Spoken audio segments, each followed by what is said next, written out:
what if the foods that you eat every day could sharpen your focus, improve your memory, and protect your brain from aging?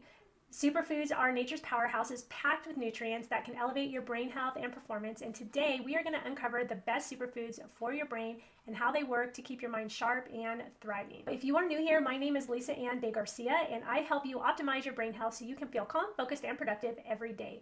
And if that sounds like something that you're interested in, be sure to hit that subscribe button, click that notification bell so you don't miss out on any of our brain boosting tips. Superfoods are nutrient-dense foods that provide exceptional health benefits, particularly for the brain.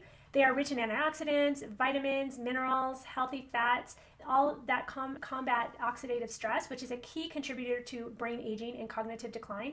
Oxidative stress occurs when harmful molecules called free radicals damage brain cells, leading to memory loss, poor focus, and even neurodegenerative diseases. Incorporating these superfoods into your diet can protect brain cells, enhance brain plasticity, and boost overall cognitive function. So one of my favorite ones is blueberries. Okay, so blueberries are often called brain berries for a reason.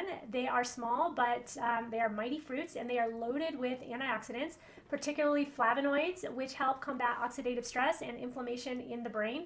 Studies have shown that regular blueberry consumption can improve memory, delay brain aging, and enhance communication between brain cells. Their high levels of, I did not practice that word, I'm sorry, also protects neurons from damage caused by environmental toxins. So I love that because I love blueberries and I eat them all the time. I have a frozen stash in the freezer, but nowadays we can get fresh blueberries. Now the thing is, from what I am hearing, you know, when you get berries and fruits and stuff off season, it's not usually a good thing. And sometimes you get them from other countries that have them in season, but sometimes I'm hearing that some things, and it might be blueberries, are being like raised like hydroponically. And if so, that means they're not being raised in soil, and that means that they can be deprived of some of the nutrients as well. So there's always a good and a bad for things. But anyway, next we have turmeric. Turmeric contains curcumin. So turmeric is a root. It's looks like ginger, but it's really orange. It's powerful anti-inflammatory compound, and it can cross the blood-brain barrier and directly benefit the brain cells. Chronic inflammation in the brain is a major driver of conditions like Alzheimer's disease and depression, and curcumin works to reduce the inflammation. It also boosts the level of brain-derived neurotropic factor, that BDNF, or that miracle growth for the brain, which is a protein that supports the growth of new brain cells and improves brain plasticity. Curcumin reduces inflammation in the brain, boosts BDNF, and if you pair it with black pepper, it can enhance the curcumin absorption. So if you're worried about inflammation in your gut, you don't really need the black pepper, because from what I understand, when it's right in the gut, then it'll work. But if you need it to be absorbed to attack inflammation elsewhere, then you would probably want to, usually it'll say purpurine. Most turmeric or curcumin, like capsules or whatever, has purpurine in it.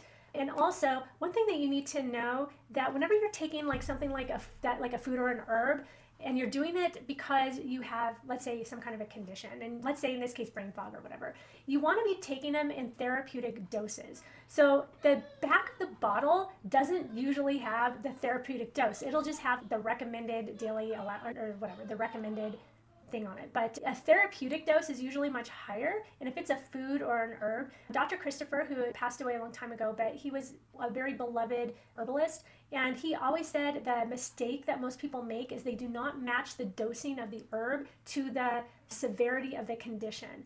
And so you're going to, if you have something that you're really trying to attack, make sure, if you're using turmeric, take way more than it says on the bottle, or herbs in that mix. So just don't hesitate to up the dose to match the severity of the problem. So that's just a little rule of thumb. Most people underdo the herbs, and I'm going to be included. I have tons of herbs and supplements, but I still think on some of them I probably underdo the dosages when I'm trying to use them for specific things. Okay, then we have leafy greens. They like spinach, kale, Swiss chard. By the way, I don't know if I probably have had Swiss chard and just didn't know it, but they are rich in brain-friendly nutrients such as folate, vitamin K, lutein, beta-carotene. Folate plays a crucial role in reducing homocysteine levels, which is an amino acid that can damage brain cells when elevated. That's part of all that methylation cycle. So if you are taking folic acid and you are not methylating right, so you're getting too much, and then you get too much homocysteine levels and you're killing off brain cells. That's why you want to make sure that you're getting methylfolate if you're not appropriately methylating, and methyl B12. Vitamin K supports cell membranes, While lutein and beta-carotene provide antioxidant protection, leafy greens regularly have been associated with slower cognitive decline and better memory retention.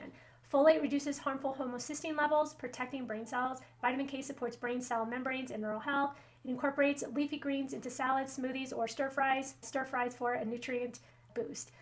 Then we have nuts and seeds, which I think I went for most of my life without really eating nuts and seeds, and now that's all I can eat. Remember, you can get too much of a good thing, so I probably eat too many. Nuts and seeds are excellent sources, though, of healthy fats, vitamin E, and antioxidants, all of which are essential for brain health. Vitamin E is important for protecting brain cells from oxidative damage, which can impair memory and cognitive function. Walnuts have omega-3 fatty acids, which is good for mood and focus. And flax seeds and chia seeds also provide additional omega-3s and fibers, which support overall brain function. Now we have my favorite, which is dark chocolate. Dark chocolate with a high cacao content of 70% or more. So when I buy a bar of dark chocolate, and I like the ones with almonds, but it's 70%. But I like the 88% or more because that is stronger and better and more bitter. And anything bitter is great for your liver and your bile and everything else. But 70% or more has flavonoids and caffeine and antioxidants, which enhance focus, memory, and mood by improving blood flow to the brain. I should be very smart, right? Flavonoids also support neuroplasticity. It helps your brain form new connections. Consuming small amounts of dark chocolate regularly can provide a quick energy and brain boost. See, you have my permission. Okay, fatty fish. Fatty fish is like salmon, mackerel, sardines, and they are one of the best sources of DHA and EPA. But remember, we talked about this the last time, omega-3 fatty acids are actually from algae, and the fish eat the algae, and that's how the fish have DHA and EPA. You can get algae or plant forms. I think the land plants, they have more of the EPA and not the DHA, like the purslane. I have to look that up, but I'm assuming that it's more EPA than DHA. But if you get a variety, you eat fish and you plant-based things and walnuts. You know, a walnut, when you open up a walnut, it looks like a little brain. Nature has a tendency of doing stuff like that, right? Fancy that. The walnuts are good for your brain. These healthy fats reduce inflammation, protect brain cell membranes, and enhance communication between neurons. Regular consumption of fatty fish is linked to improved memory, focus, and reduced age-related cognitive decline. So some practical tips for adding superfoods to your diet. Incorporating these superfoods into your meals, they're not that complicated. The key is consistency and variety. So in my pantry, we don't really have processed foods in my house. We have one bin of a couple canned things, probably more or so for an emergency. Because we usually do fresh fruits and vegetables, and then I have jars. I save jars from, we do buy spaghetti sauce because we don't make everything homemade. But so we have a lot of jars, and then I have in my pantry on a shelf my seeds and nuts in the jars. And then whenever I are having oatmeal or that peanut butter, I don't know if it was which video I was talking about that, but my apple peanut butter or nut butter, and then I'll just go over it and I just grab it so easily. I don't have to open anything. They might have a top on it, but I just grab and just throw whatever I want. So I have all the seeds, the chia seeds and the hemp seeds and everything in a jar, like on a shelf, and then I can just grab them. So that's an easy way. If you have some kind of the thing about nuts is, especially walnuts, if you let nuts sit out too long, they go rancid. The oil in it, keep them closed in a jar. Because I was using these, somehow we acquired these wine glasses, and I don't even know because we don't ever drink wine, but somehow, I think sometimes we get things from when people move out, and so I'll put stuff in there that I like to use often, but I found that when I put certain nuts in them, then they would go rancid because they're just exposed to the air.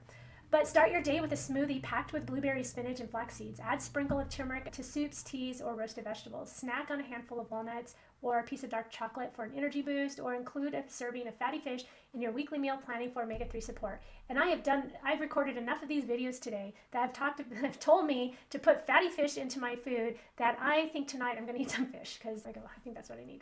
But anyway, superfoods are a delicious and powerful way to protect and enhance your brain function. By regularly consuming foods like blueberries, turmeric, leafy greens, and nuts, you can reduce oxidative stress, support brain plasticity, and improve your cognitive performance. Small changes in your diet can have big impacts on your brain health over time. So just start eating some of this superfoods to your meal today. So just figure out what are a couple things I can just add, and you just throw them in your food. Oh, maybe I should start putting sesame seeds in my food. Just think about what can you throw in that doesn't really change the flavor. It could change the flavor for the better. But anyway, if this video was eye-opening for you, give it a thumbs up, share it with somebody who could benefit from learning about their brain health, and don't forget to subscribe and hit the bell so you don't miss any of our upcoming brain health videos. And if you would like to know more about which foods exactly your brain needs, please check out my Feed Your Brain workshop. I'm going to put a link to that in the description below. And until the next video, I will see you later. Bye-bye.